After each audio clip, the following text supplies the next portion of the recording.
येण्याचे करा. लवकरात लवकर आपल्याला निवेदन घ्यायचं आहे.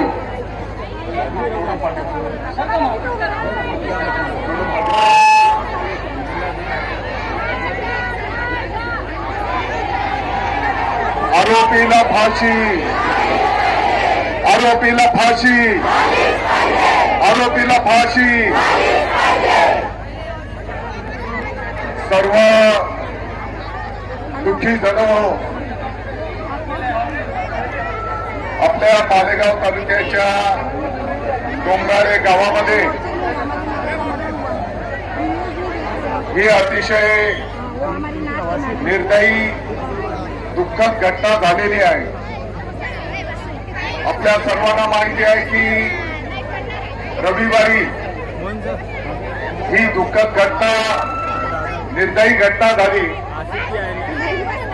गावकऱ्यांचा निरोप आल्याच्या नंतर अर्ध्या तासाच्या आत आपल्या पोलीस प्रशासनाचे अधिकारी त्या जागेवर गेले.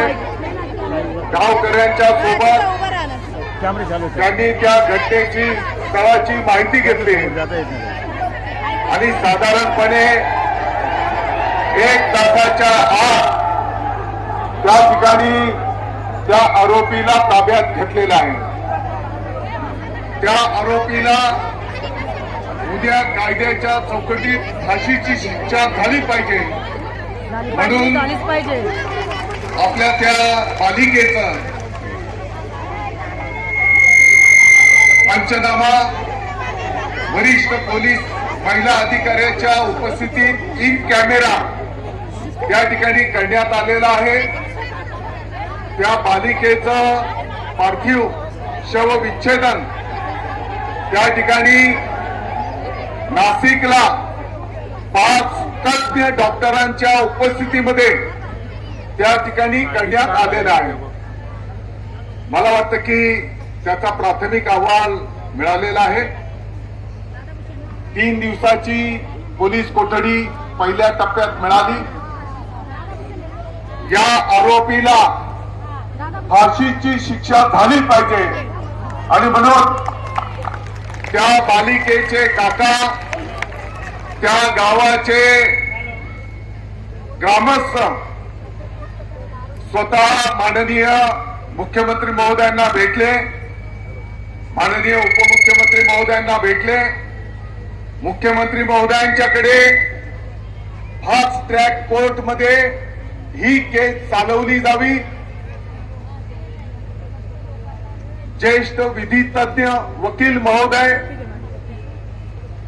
त्या ठिकाणी ही केस चालवण्याच्यासाठी देण्यात यावेत अशा प्रकारची विनंती त्या बालिकेचे काका आणि त्या गावाच्या ग्रामस्थांनी प्रत्यक्ष माननीय मुख्यमंत्री महोदयांना भेटून त्या ठिकाणी केलेली आहे. मंगळवारीच माननीय मुख्यमंत्री महोदयांनी या गोष्टीला मान्यता दिलेली आहे. फास्ट ट्रॅक कोर्टच्या माध्यमातून आणि वरिष्ठ वकील देऊन लवकरात लवकर त्या आरोपीला फाशीची शिक्षा होईल अशा प्रकारचं आश्वासन माननीय मुख्यमंत्री महोदय, उपमुख्यमंत्री महोदयांनी दिलेली आहे. हा विषय टाळ्या वाजवण्याच्या साठीचा नाही. फक्त मला एक गोष्ट, जरा पाठीमागे व्हा, मला एक गोष्ट, पोलीस अधिकारी वरिष्ठ कोण आलेले आहेत का? दुकर साहेब, मला अपेक्षित होता की या ठिकाणी स्वतः एसपी साहेबांनी यायला पाहिजे होतं, परंतु हो ताई, बरं शांत होता. कुठे बोलला पाहिजे उभ्या राहतो महिलांनी पुढे बसलेला आहे ना. आपल्या मालेगाव वकील संघाच्या माध्यमातून या केसच्या संदर्भामध्ये आरोपीची बाजू कोणीही मालेगावचा वकील घेणार नाही असा निर्णय त्या वकील संघाने केलेला आहे. उलट त्या आरोपीला फाशीची शिक्षा झाली पाहिजे आणि म्हणून त्या ठिकाणी 2 मिनिटं त्या ठिकाणी सर्व वकील महोदय या ठिकाणी फिर्यादीच्या बाजूने कोर्टामध्ये त्या ठिकाणी उभे राहतील असा निर्णय आपल्या वकील संघाने केलेला आहे. आणि निषेध मोर्चामध्ये सर्व वकील महोदय आज प्रत्यक्ष उपस्थित आहे. फक्त मला एक गोष्ट पोलीस प्रशासनाच्या निदर्शनास आणून द्यायची आहे. सर्व मालेगावकरांच्या एक गोष्ट मला निदर्शनास आणून द्यायची आहे. एवढ्या गंभीरतेने त्या बालिकेचा जीवनपट जर आपण बघितला, तिच्या जन्मापासून त्याच्या कुटुंबाची गोष्ट, आणि ही घटना होण्याच्या 4 दिवस आधीचा त्या बालिकेचा जर व्हिडिओ ABCD शिकवताना त्या बालिकेचा हरवलेला फोटो आणि त्यानंतरचा त्या बालिकेचं ते काही दृश्य पाहून आलं, मला वाटतं की आपल्या प्रत्येकाची तळपायाची आग मस्तकाला भिडलेली आहे. आणि म्हणून इतक्या गांभीर्याने माननीय मुख्यमंत्री महोदय, माननीय उपमुख्यमंत्री महोदयांनी, संपूर्ण महाराष्ट्राने या घटनेची दखल घेतली गेलेली असताना मला मालेगावकरांच्या निदर्शनास आणून द्यायचं आहे. काल त्या आरोपीची पोलीस कोठडी संपत असताना आपले वरिष्ठ DYSP भाविस्कर यांनी पोलीस कोठडी न मागता त्या आरोपीसाठी मॅजिस्ट्रेट कस्टडी MC मागण्याचा प्रयत्न त्या ठिकाणी केला.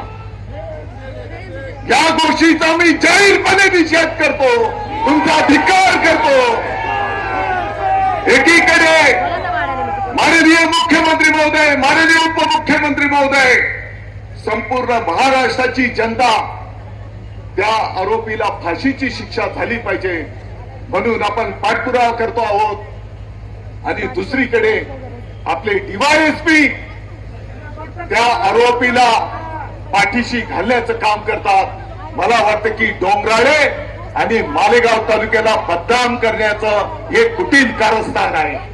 आणि म्हणून ज्या DYSPने हे कृत्य केलेलं आहे, कारण ही केस जेव्हा कोर्टात चालेल तेवढे पुरावे,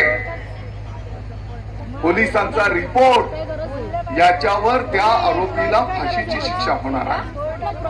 माननीय मुख्यमंत्री महोदयांनी फास्ट ट्रॅक कोर्ट वरिष्ठ वकील तज्ञ देण्याचा निर्णय केला आणि कोणाच्या सांगण्यावरून तो DYSP त्या ठिकाणी स्वतःहून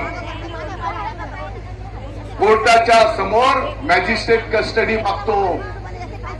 म्हणजे तो आरोपी मॅजिस्ट्रेट कस्टडीत जाईल आणि पुढच्या टप्प्यामध्ये त्याला जामीन मागण्याचा अधिकार प्राप्त होईल. आणि म्हणून या गोष्टीचा मी निषेध करतो.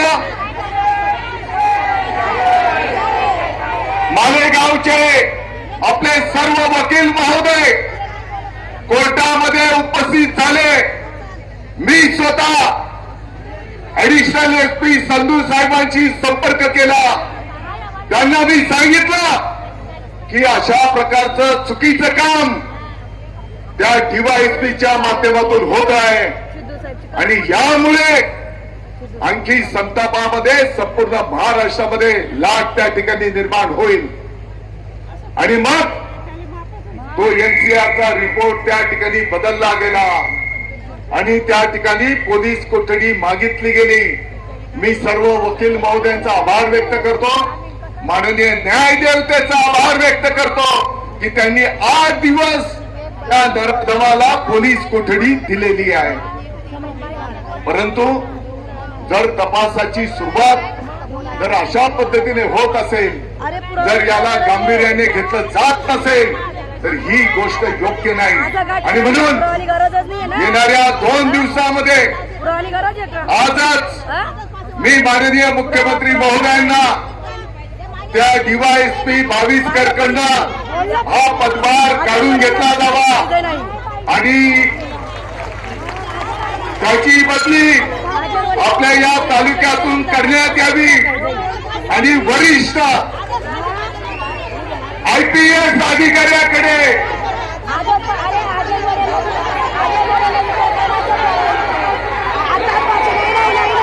संपूर्ण मालेगावकरांच्या भावना आहेत की त्याला निलंबित केलं पाहिजे.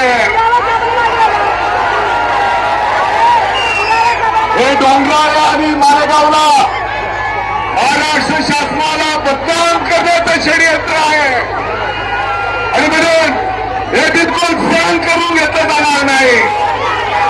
या अधिकाऱ्याला निलंबित केलं पाहिजे अशा प्रकारची मागणी आम्ही माननीय मुख्यमंत्री महोदय त्यांच्याकडे त्या ठिकाणी निश्चितपणे करू.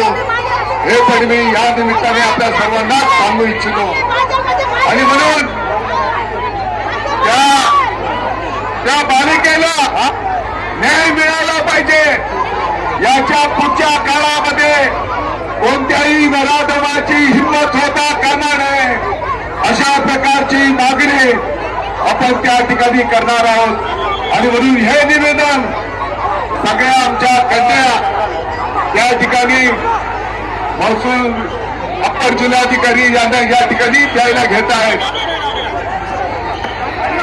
सगळ्यांना विनंती आहे, बसून घ्या. सगळ्यांनी 2 मिनिटाचा शेवट राहिलाय. कृपया बसून घ्या. सर्वांनी कृपया खाली बसायचंय. या सर्वांना विनंती आहे, कृपया खाली बसा. निवेदन देत आहोत. तनिष्का आणि बाकी चिमुकल्यांच्या वतीने या ठिकाणी निवेदन देत आहेत. कृपया बाकीच्यांनी खाली बसायचंय.